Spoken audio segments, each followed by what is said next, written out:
Magandang araw po. Welcome po sa aking channel, Love9 TV.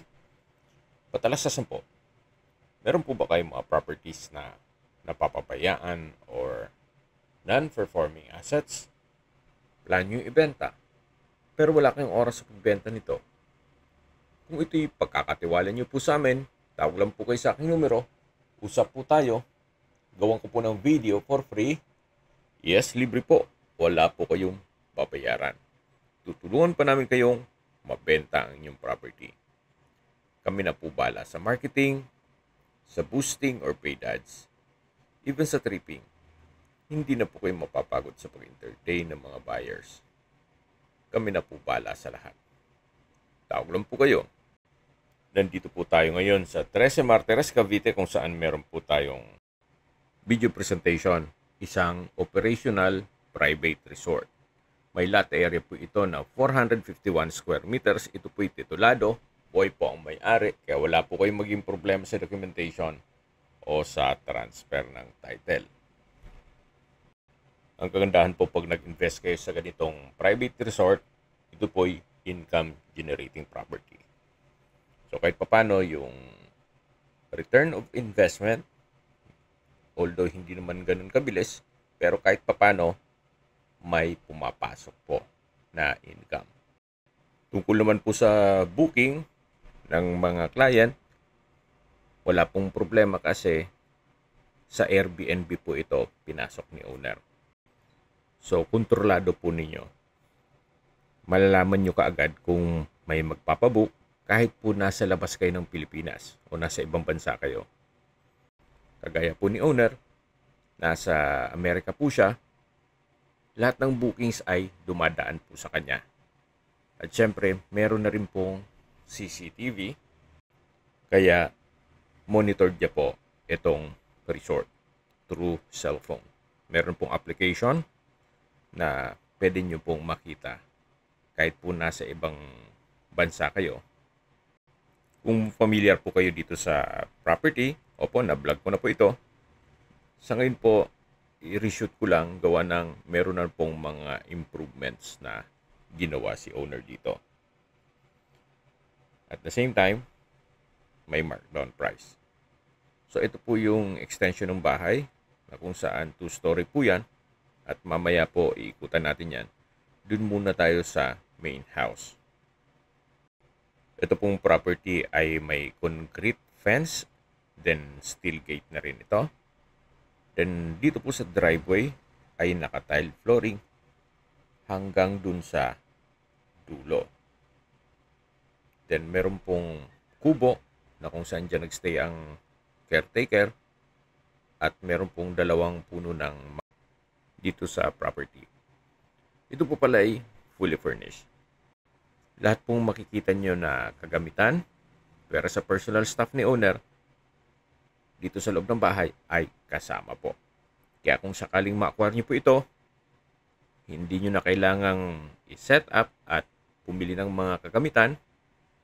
Ang kulang na lang po ay supervision. Gawa ng operational naman po ito.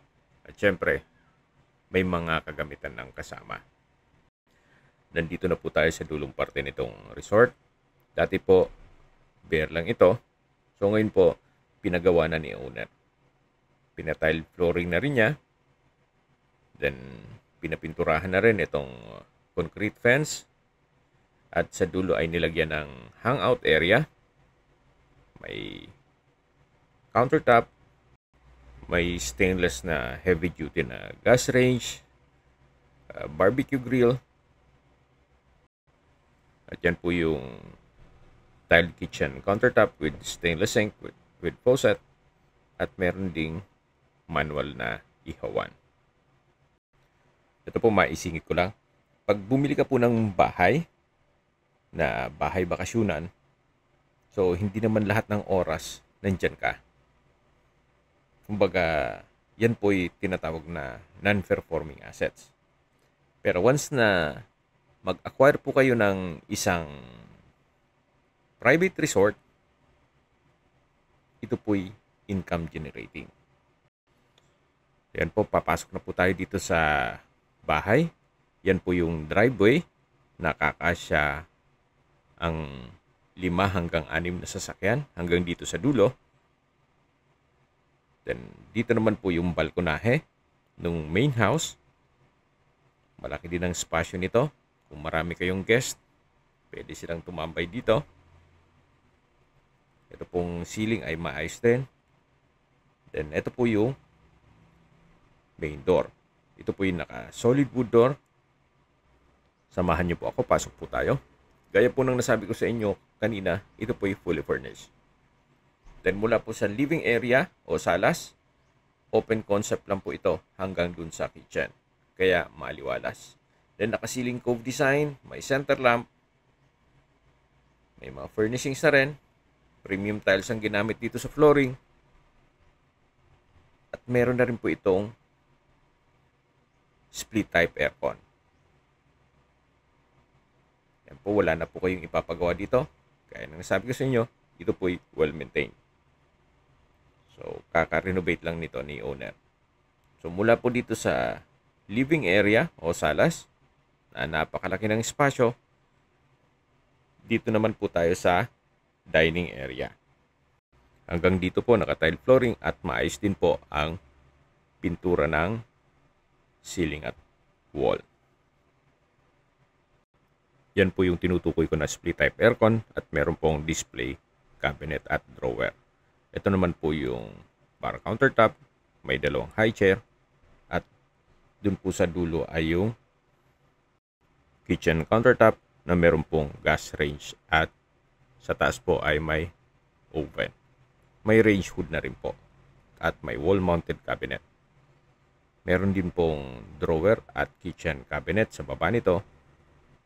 May spasyo para sa refrigerator at dito po ay meron ding kitchen countertop. May double stainless sink with faucet, wall-mounted cabinet, then storage ng kitchen utensils. Ito po naman yung common toilet and bath. May isang toilet fixtures, may bathroom sink, water closet, vanity mirror, then shower enclosure, at from floor to ceiling po itong tile bathroom wall. May hot and cold shower at overhead shower. So, kumpleto na po ang mga bathroom fixtures. Wala din po kayong papagawa dito. So, mula po dito sa common toilet and bath, balik po ulit tayo dito sa kusina o formal kitchen. At yan po naman yung dining area at sa dulo yung living area o salas. Meron pong access door dito na papasok naman dito sa mga kwarto. Ito po yung part nung 2-story na extension ng bahay.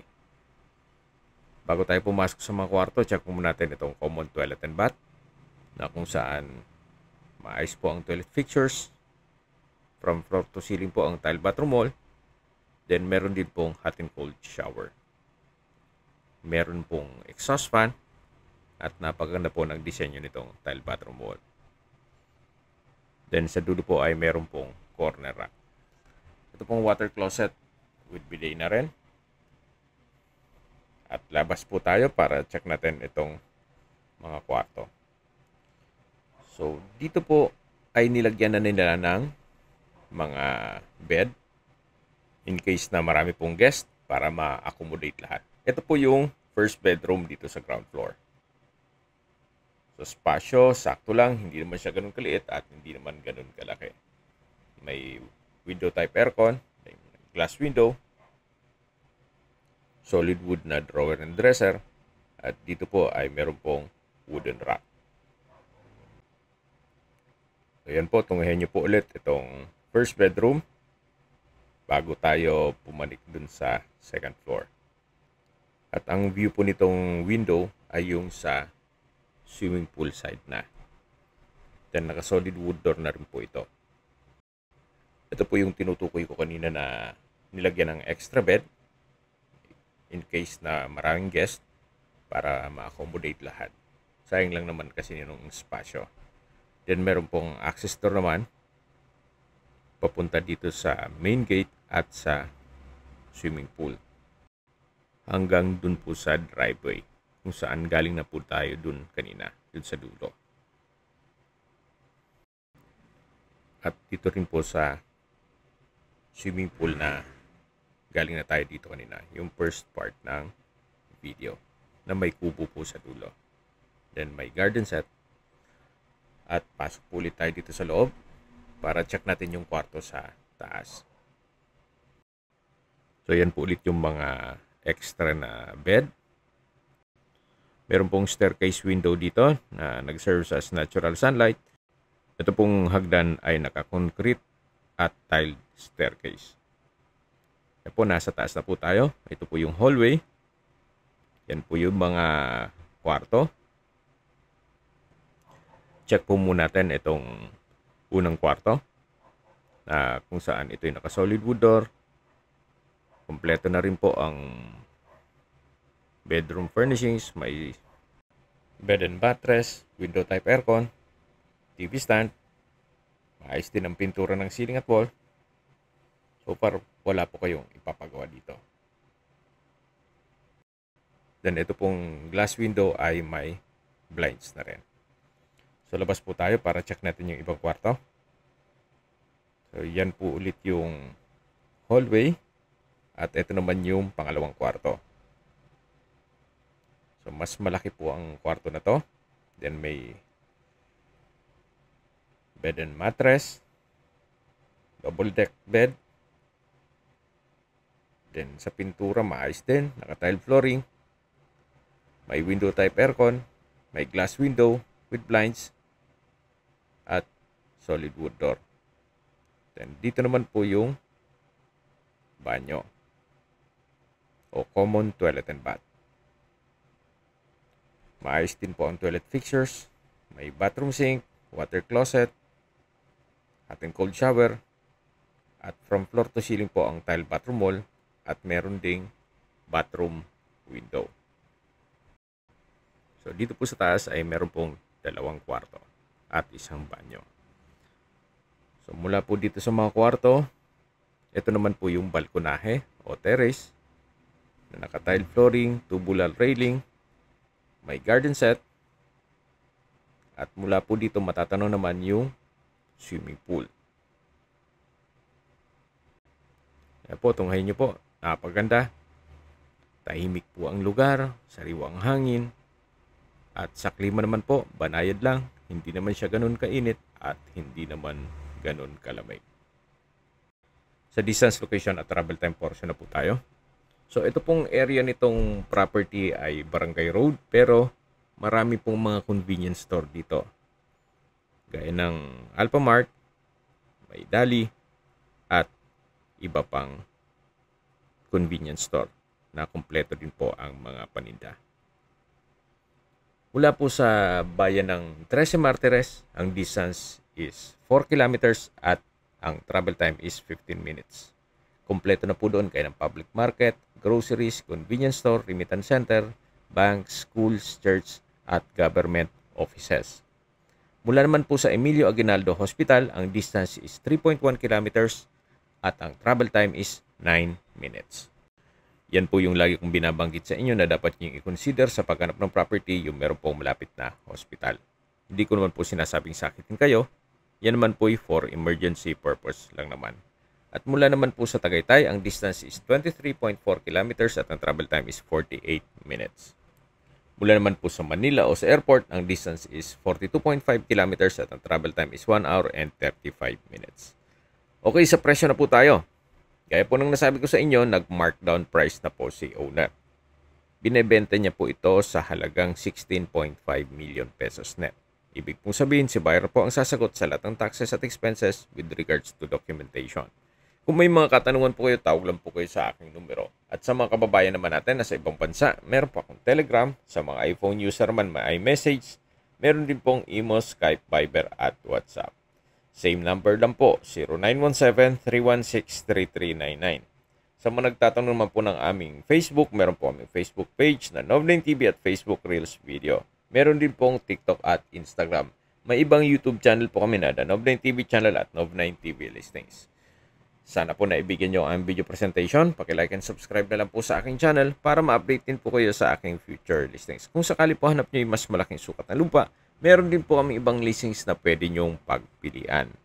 Huwag po kayong mag-atubiling tumawag sa amin, then let us know your budget para malaman namin kung anong property pwede naming alok sa inyo. Sa lahat pong viewers, subscriber at nagtiwala po sa amin, salamat po sa suporta. Ingat po kayo lagi at yung pamilya. Maraming salamat po.